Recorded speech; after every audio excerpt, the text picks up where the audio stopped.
Hi folks, and welcome to another episode of the 59th Minute FPL podcast, which is brought to you by The Athletic. I'm Mark McGettigan. You can follow me on Twitter at FPL General for all things fantasy football. A long game week 7 is now complete, and we've got just one more game week before another dreaded international break. But it is the last international break until March, as far as I know, so that's good news in a way. It's going to be wall-to-wall FPL action from game week 9 onwards. It won't be long until we are navigating the busy festive period, which is always my favourite time of the FPL season, with game weeks coming thick and fast. In game week 7, Manchester City failed to score more than one goal again. Podence finally delivered for his patient owners. Chelsea racked up another clean sheet while Liverpool didn't, much to my frustration. Callum Wilson bagged a brace and Jamie Vardy had a party on Monday night. After that party, I pulled the trigger on 2 early transfers, which is something that I very rarely do, so I'm going to be sweating for the rest of the week now that there's no injuries in the Champions League or Europa League or any COVID related issues. All will be revealed later in the podcast what those transfers are. This week again we've got Champions League and Europa League, so be aware of that when you're making your transfers, and most importantly there's a very early FPL deadline on Friday. It's 4 PM UK time. This is the earliest deadline we've ever had on a Friday. It's been 6:30 UK time for the last couple of weeks, so 2.5 hours earlier this week, so don't get caught out by that. Maybe set a reminder in your phone for an hour beforehand so you can lock your team in and set your captaincy. If you're not yet an Athletic subscriber, the latest sign-up offer is for just £1 a week. Take advantage of it while you can. To do so, visit theathletic.com/FPL pod. In doing so, you'll get ad-free versions of this podcast and access to all the excellent content on there on The Athletic.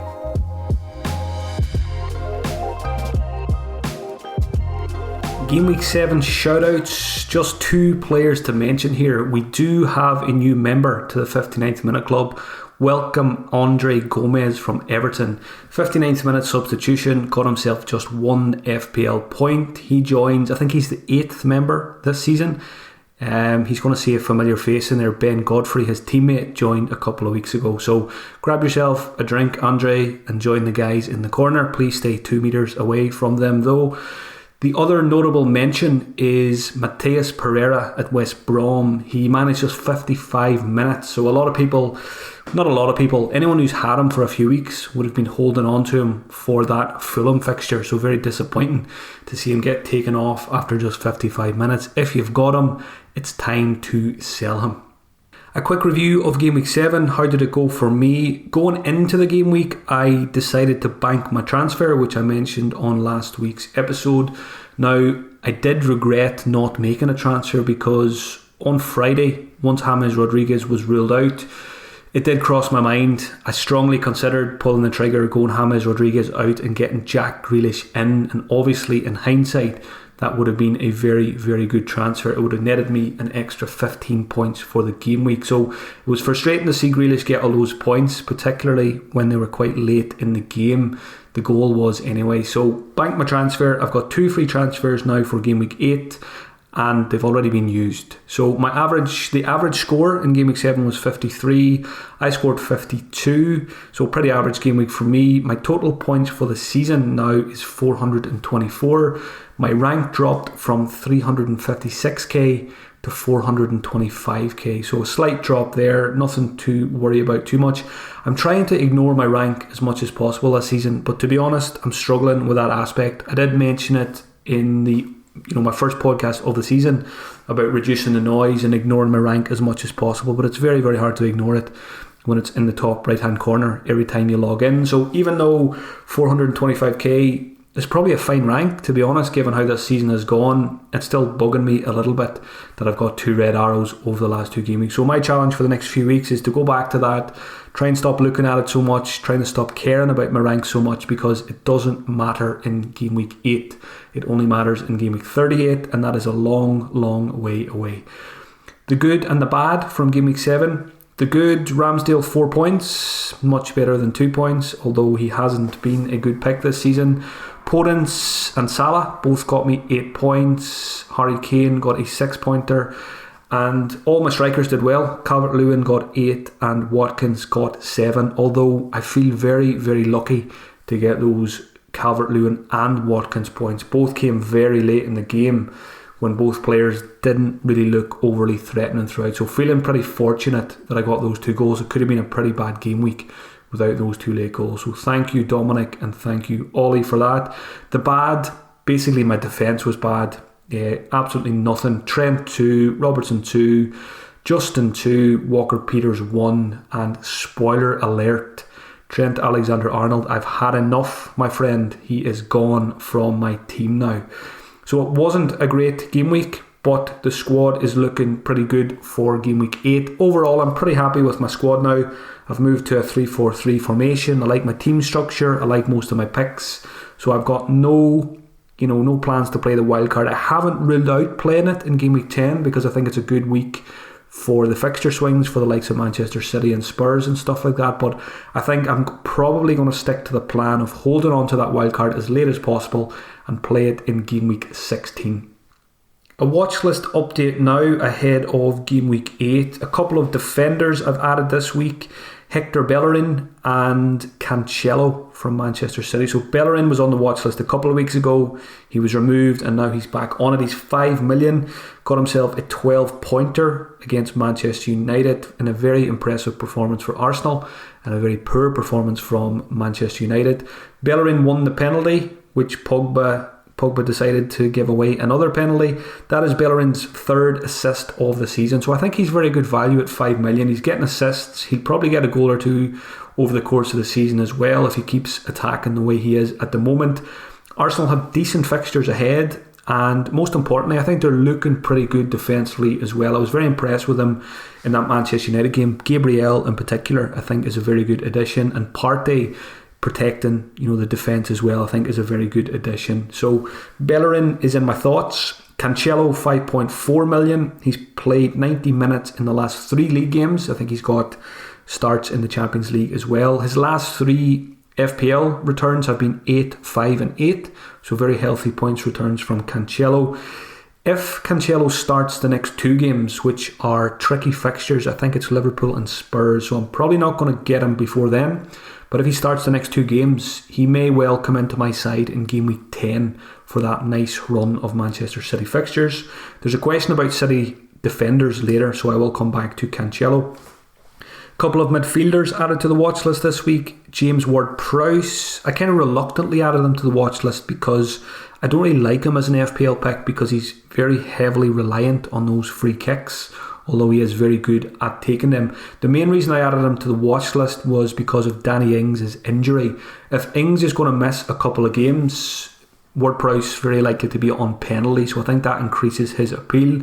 We should have more news on Danny Ings before the deadline. It sounds like it's not too serious, which is good news because the poor guy's had enough serious knee injuries in his career so far, so hopefully he'll be back on the pitch soon.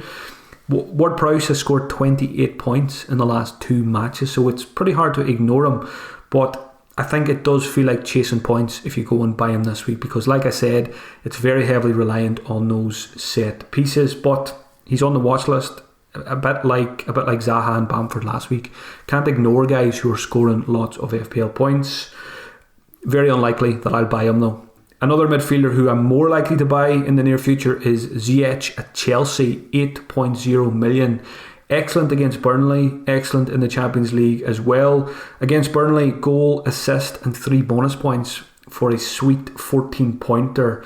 Pulisic has become the most frustrating FPL player there is out there. You buy him ahead of a nice fixture against Burnley. He's in the starting 11.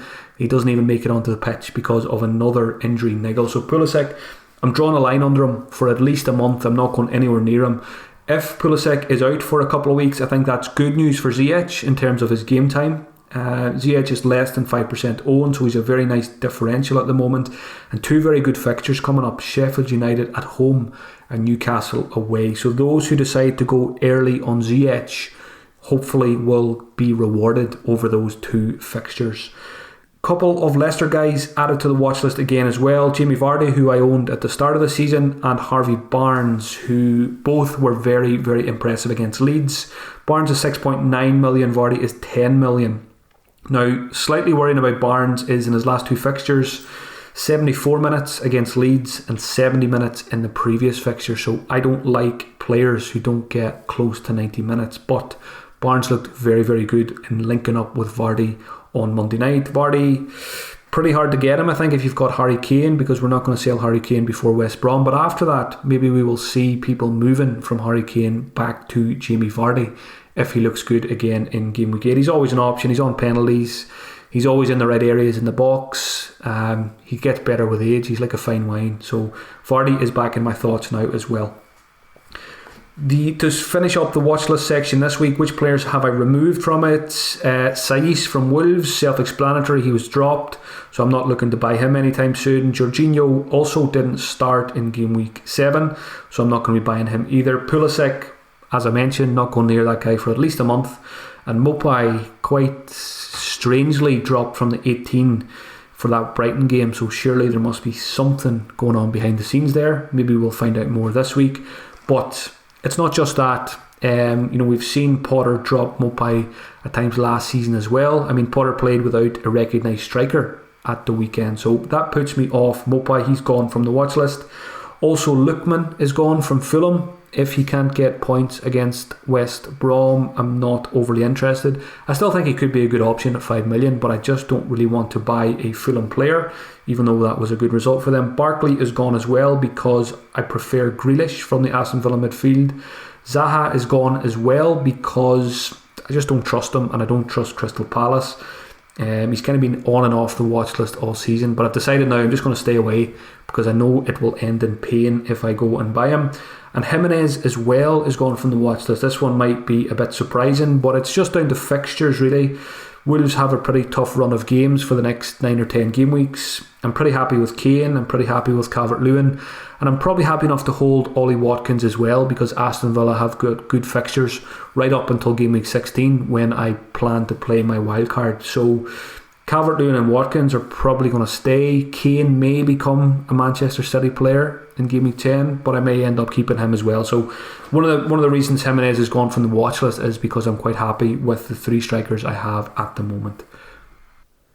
Twitter questions now. Thanks as always to everyone who sent them in on Twitter on Monday night. I think there was around 200 replies, so I've picked out, as always, 10 of the best.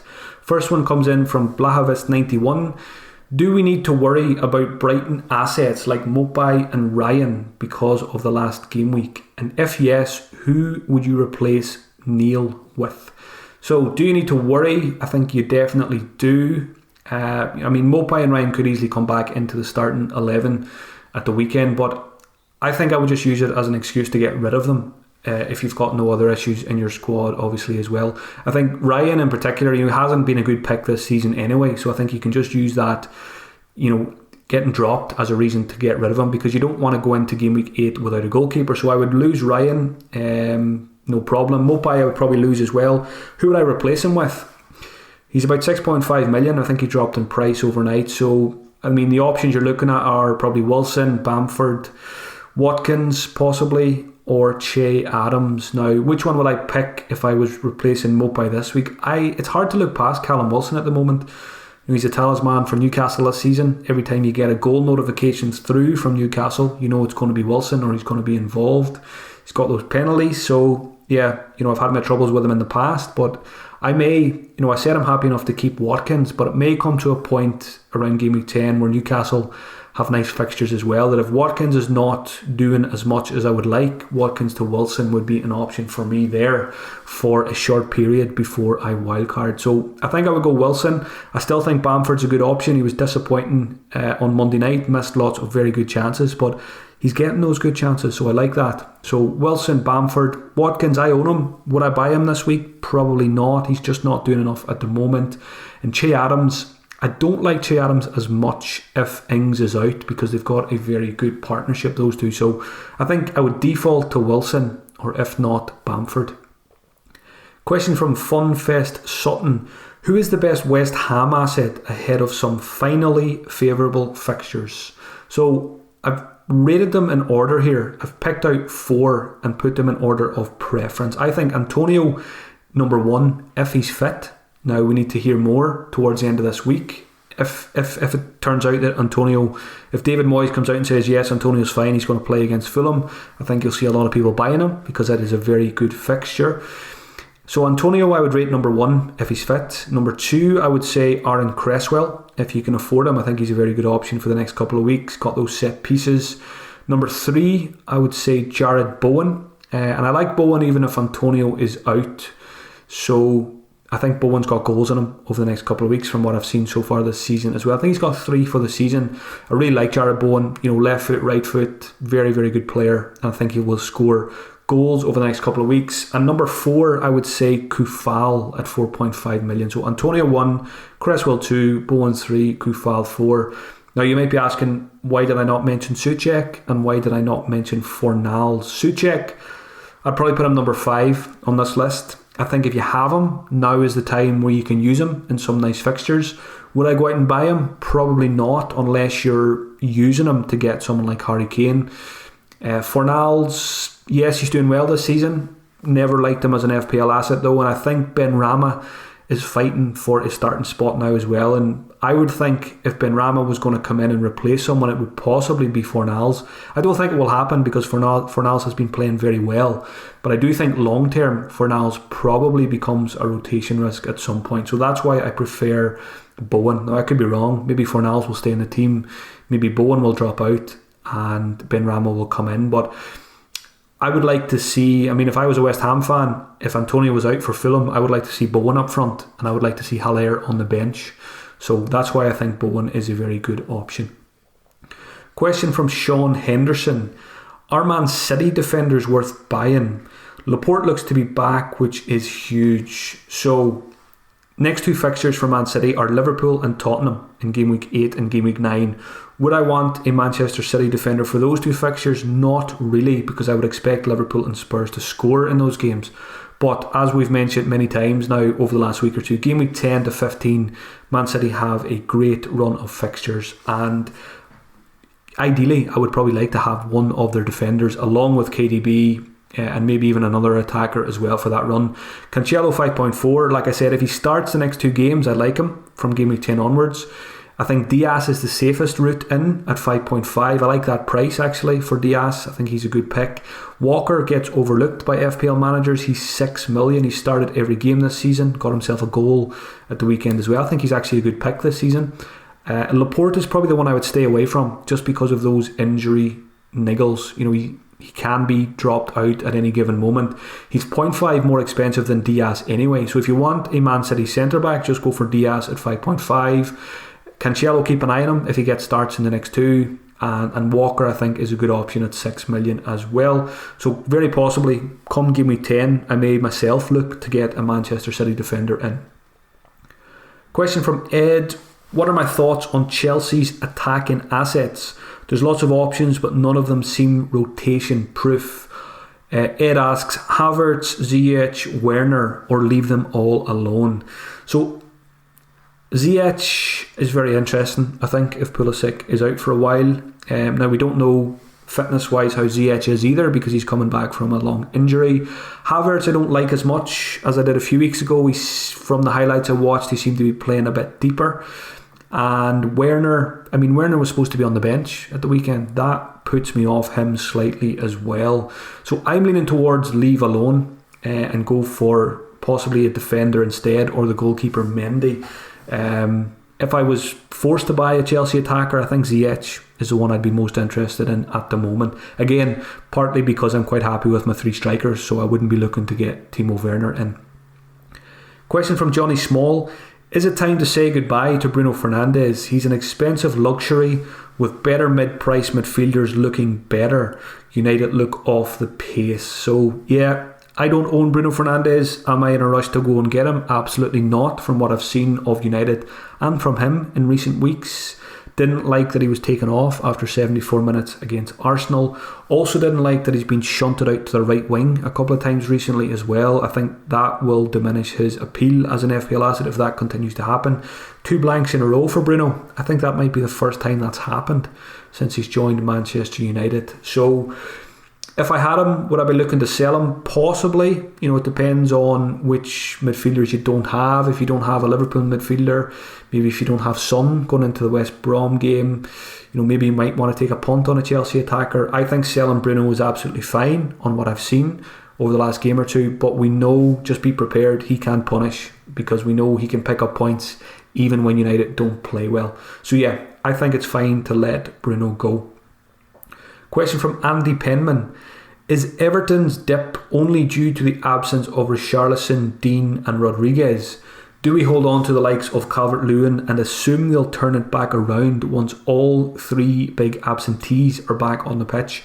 I would add a 4th absentee as well there, Andy. I think Coleman is a big absentee, so I think they've been out without 4 very important players. Lucas Dean is back for the United game, so I like that as a Calvert-Lewin owner. I'm hoping James Rodriguez will be back as well, because I've held on to him. I held on to him because I like Everton's run after the Manchester United game. They've got 3 very nice fixtures, so I'm hopeful that being patient with the likes of James will pay off there. Calvert-Lewin, obviously, I think he's only blanked in 1 game so far this season, so I see no reason to get rid of Calvert-Lewin. And do I think the dip is quite simply down to those players being missing? Yes. I mean, when you take out those 4 players, the replacements coming in really are a big downgrade. So yeah, hopefully I expect Everton to be back to being a lot better once those guys come back. Next question came in from Rishir Mashra. Keep or sell Saiss? I probably covered this one already. I think if you have Saiss, the fact that he was dropped and also the fact that Wolves have very tough fixtures ahead, I think it's an easy sell. Get someone in who is guaranteed to play every week, who has better fixtures. Question from Max Matthews. Is it too early to jump on Gareth Bale, or is it prime time while his ownership is low? I'm staying away from Gareth Bale. He's not even on my watch list at the moment, because Mourinho could continue to use him in this impact role from the bench. We don't know what his fitness is like. It's obviously not 100% when he's not starting games. So I think Bale is an unnecessary risk in FPL. I think you get Son and you get Kane, and you don't worry about Bale just yet. Question from Mark Cram. This is a good one. How do you handle players in your squad playing against each other, particularly attacker versus defender? Do you play both, knowing that if one of them hauls, it's likely to be at the detriment of the other, or do you go for broke and bench one of them? So I think a lot of people are probably going to have this week. There's some big games. Liverpool play City, Everton play Manchester United. I usually take it on a case-by-case basis. So a good example of this is Gameweek 7. I had Walker-Peters, I had Justin, and I had Watkins. Now, I was always going to play Watkins because I'm always going to play the striker. I had a decision then. Do I play Walker-Peters or do I play Justin? Walker-Peters is playing against my striker, and Justin is playing against Leeds. Now, in this case, I focus on the defenders. I don't let Watkins come into this decision. I focus on Walker-Peters versus Justin. Which one do I think is more likely to score more points? I ended up playing both of them anyway because Rodriguez was injured, but I was going to start Walker-Peters over Justin, even though he would have been facing my striker, because I fancied Leeds to score against Leicester, which they did, and Walker-Peters I just felt had a better game week against Aston Villa than Justin did playing away to Leeds. So that's an example of what I do. I take it on a case-by-case basis, and I kind of focus on the individual players rather than the matchups too much. So yeah, it's a case-by-case basis. It's a tricky one. I do find myself a lot of Fridays when it comes down to that kind of decision. It's not easy, and a lot of the time there's not much in it. It can be a 50-50 call, so I don't think it's worth stressing over too much. Obviously with your long-term planning, it's good to try and avoid having your players playing, your attackers playing your defenders. You don't want that to be happening too much over the course of the season. Last question for this week from Average at FPL. There's a lot of people who are average at FPL this season. If Danny Ings only misses the next game, is he a hold until after the international break? I think this all depends on Hasenhüttl's press conference towards the end of this week. He needs to be clear on Danny Ings for you to be able to make a decision. If Hasenhüttl says, he's not too bad, he'll be back soon, I would probably sell him, because there's no guarantee that he comes back then for game week 9, and you could be without him for 2 game weeks, and you don't want that. If Hasenhüttl comes out and says he's fine, he's going to miss Newcastle, but he'll be back after the international break, then I think you can keep him, as long as you've got a decent player coming off your bench to play instead of him. Game week 8 captaincy and transfers now. I'll do captaincy first, because I want to leave you hanging a little bit longer on the transfers I've made, although you've probably guessed them already. Captaincy, I think, for game week 8 is very straightforward. I think you captain a Spurs player against West Brom. You don't overthink this one. Best fixture of the weekend, Son or Kane, I think are both very good options again. Which one am I leaning towards? Son let me down last week, so I think we're going to strip him of the armband this week and give it to Mr. Reliable, Harry Kane. He's got those penalties, so yeah, I think I'll play it safer this week and go for Harry Kane over the possibly more exciting Heung-min Son. But that's undecided. I'll give that more thought towards the end of the week, but pretty sure I'll be on a Spurs asset again this week for the captaincy. Other options, Antonio, if he was fit, is a differential captaincy option against Fulham, although Fulham did get a clean sheet against West Brom, so maybe not as attractive now. Chelsea play Sheffield United. I think that's a good fixture for the Chelsea attackers, although I was impressed with Sheffield United defensively against Manchester City, so that probably puts me off the captaincy. Again, all the signs here I think are pointing towards Spurs for the captain's armband this week. Man City play Liverpool. Hard to predict how that one's going to go. Puts me off captaincy there. Everton versus Manchester United as well. Don't really fancy captaining someone in that one. So for me, Harry Kane or Heung-min Son are the runaway candidates for captaincy this week. I think it's going to be absolutely massive, the amount of people that captain a Spurs player this week. Transfers. 2 free transfers done on Monday night, because I had 0.0 million in the bank to do it. If I had 0.1, 0.2, I would have waited until Friday. But if I waited, I may not have been able to get the players I wanted. Trent Alexander-Arnold is gone. Ben Chilwell comes in. I've been very, very impressed by Chilwell the last couple of weeks. I think he's got something like 33 points in his last 4 games. Lampard specifically mentioned getting his fullbacks higher in the post-match interview on Match of the Day as well, so I like the sound of that. And just watching that Chelsea game, Chilwell is popping up in the 6-yard box from open play. He's taking a few set pieces, so I think he's a very, very good option, and I like getting him now because he's got 2 very nice fixtures coming up. Trent to Chilwell, money wise, is a downgrade, but to me feels like an upgrade. So I'm getting, I feel, a better asset at the moment for a cheaper price. Now, the cash saving has allowed me to get rid of Daniel Podence. I was very happy that he got me a goal, but I didn't like, again, he was taken off early. And I just hate players getting taken off early every week, and there's always a chance that Traore could start over him as well. So I'm taking Podence's 8 points, and I'm running as far as I can, and I'm running to Jack Grealish, the player I wish I brought in last week. I just think Grealish looks fantastic this season. He's playing further forward. He's involved in everything Aston Villa do. I think he had the most shots in game week 7 of all players. So I didn't want to go any longer without this guy. I think he's a long-term hold. I'm buying him now with a view to keeping him at least until I wildcard in game week 16, if not for the rest of the season, because I think he's going to have a huge season FPL-wise. So I wanted to get on him while I could. So I had to make them, because it looked like Grealish might have went up in price Monday night. It ended up that he didn't, but he'd probably end up going up on Tuesday night. So I wanted to get those 2 assets, Chilwell and Grealish, who I think are very, very good options. I didn't want to miss out on either of them. Hopefully nothing goes wrong for me during the week, but if it does, I've got Charlie Taylor, I've got James Justin. Those guys can come in and do a job for me if something goes wrong, Champions League, or if there's any COVID related issues. If things went massively wrong, if I got 4 or 5 injuries during the week, some kind of freak occurrence, or games get called off, I've always got that wild card in my back pocket as an emergency. So my Game Week 8 team looks like Ramsdale, I don't know how he survived, but he does every week. Ramsdale's probably going to survive until my wildcard now. You know, a lot of the tough fixtures are out of the way anyway, so maybe he'll get me something between now and game week 16. I just haven't had an opportunity to sell him for free. Ramsdale, Robertson, Chilwell, Walker-Peters. Midfield, Salah, Son, James, hopefully, and Jack Grealish. Up front, Kane captain, Calvert-Lewin and Watkins. So I like my 3-4-3 formation now. I like most of those picks, and I've got Justin and Taylor on the bench if I need them. Thanks for listening. As always, folks, check out patreon.com/FPL General if you'd like to hear more podcasts from me this week. The start of a new month is always the best time to sign up to any Patreon. Please give this episode a retweet on Twitter if you enjoyed it, and leave a review on whatever platform you're using to listen. Enjoy the rest of your week. Don't forget that early FPL deadline on Friday, and good luck in game week 8. There won't be a podcast next week due to the international break. I'll be having a little bit of a break myself. So the next episode will be on Tuesday, November 17th.